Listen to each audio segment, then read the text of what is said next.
Welcome sa Dries TV. Kung interesado ka sa ganitong news, huwag kalimutang isubscribe ang ating YouTube channel. Maraming salamat! Welcome po ulit sa ating panibagong update tungkol kina Kim and Paolo Abilino. Sa bawat update natin, tatalakayin natin ang mga pinag-uusapan sa mundo ng social media tungkol kina Kim and Paolo Abilino. Kaya naman kung hindi pa po kayo nakasubscribe dito sa ating channel nako, i-click nyo na po yan and isama nyo na din ang bell button. So, ayan, welcome back again sa ating YouTube channel mga kakimpaw. And sa update natin ito, ang pag-uusapan natin ay tungkol sa mga importanteng ganap kina Kim and syempre kay Paolo Abilino.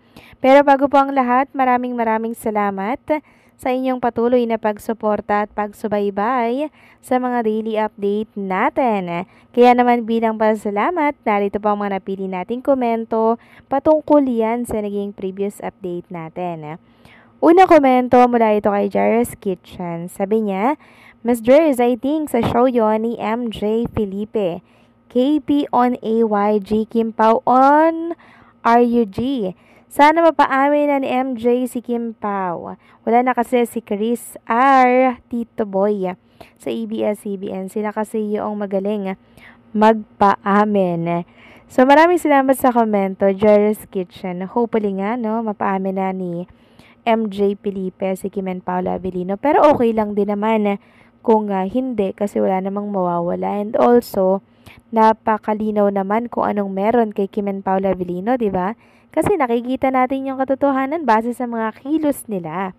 So, hindi na kailangan pang itanong yon or hindi na kailangan pang i-confirm sa publiko as long as sila naman dalawa yung nagkakaunawaan dito and syempre nagkakaintindihan. And hindi naman nila yung sinesekreto sa publiko.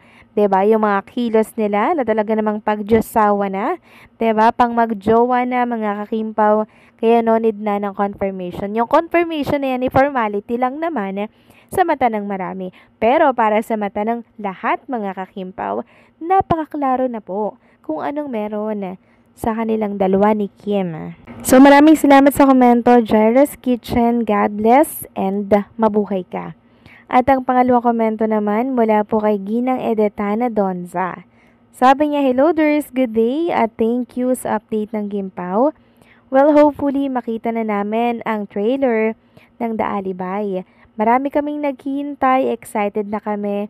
Every now and then kaming naghihintay, balita namin napaka-intense daw sobra. Kung napanood natin ang linlang, nako, mas maganda pa ito ang The Alibay. Kaya Ders, gusto na naming mapanood ang teleserye ng Kim Pao.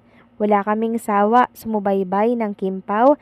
Sana may marami pa silang project. Sana movie ulit yung action at may halong romance. Hay nako Ders, ewan na lang basta Kim Pao. Sobrang happy kami. May magic silang, malaki ang chemistry nila at super kilig ang lahat. Kaya bashers, step out. Alis, wag dito. Okay? So maraming salamat po, Ginang Edetana Donza, sa inyong komento. Yes, yan din po yung balita ko.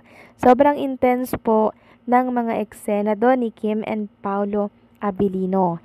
Higit pa daw ito sa yung linlang mga kakimpaw itong The Alibay.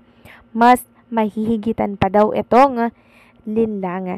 So, ibig sabihin, mas matindi mga kakimpaw. And also, alam natin at kilala natin na gumawa po ang Dreamscape ng mga project. 'Di ba? Talagang mahuhusay, pasabog, at quality mga kakimpaw.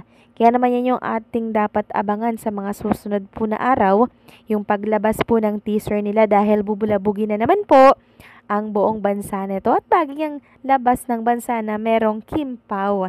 'Di ba? Sumusuporta kay Kim and Paolo Abilino. So maraming salamat sa inyong komento, Ginang Edetana Donza. God bless po sa inyo and mag-iingat kayo palagi. So eto na nga, pag-usapan na natin ang mga balita po na nakalap natin sa araw na to ng Friday. At unahin na nga nating pag-usapan ang tungkol dito kay Kim and Paolo Abilino or tambalang Kim Pao na kung saan ay mas nakakuha po ng mas malaking points. Sila po ang nangungunang tambala na merong 2,317,830 na points para yan sa Gawadangal Pilipino Awards.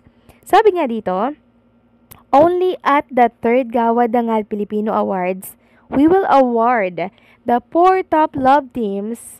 Ranking may change before the awards night. In the country, CU awardees.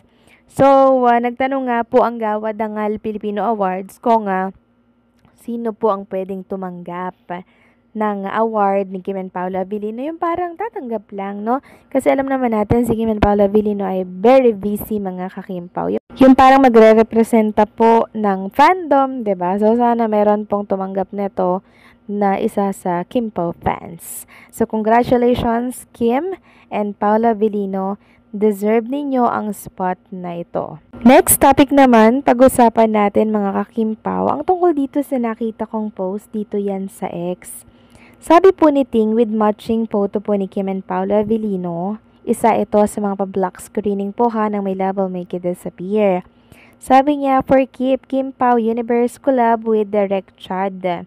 Ito yung ask ni Pao to sit besides Kimi but he refused a couple of times. He prepared sa floor, yun pala gusto niya kasi takpan legs ni Kimi kasi nga nakaskirt. Di himlay na lang kami. So, grabe lang, di ba mga kakimpaw?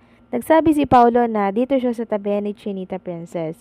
Pero makalipas po ng ilang minuto, mga kakimpaw, mas ginusto ni Paolo Abilino na maupo sa floor para tabunan po yung legs ni Chinita Princess kasi baka nga naman po ito ay masilipan. Mula noon hanggang ngayon, mga kakimpaw, hindi po nagbago si Paolo Abilino. Since day 1, ganito na siya ka-gentleman kay Chinita Princess at mas lalo pa nga pong tumitindi. So, tandaan niyo po ba nung nakaraan pa, tinabunan po ni Paolo Abilino ng jacket yung legs ni Chinita Princess. And this time, sa previous nilang movie or pelikula, eto tinakpan ulit ni Paolo Abilino yung legs ni Chinita Princess. So, talagang napaka-caring niya, di ba? Napaka-gentleman, mga kakimpaw. Grabe yung pinapakita ni Paolo Abilino kay Kim Chu, no?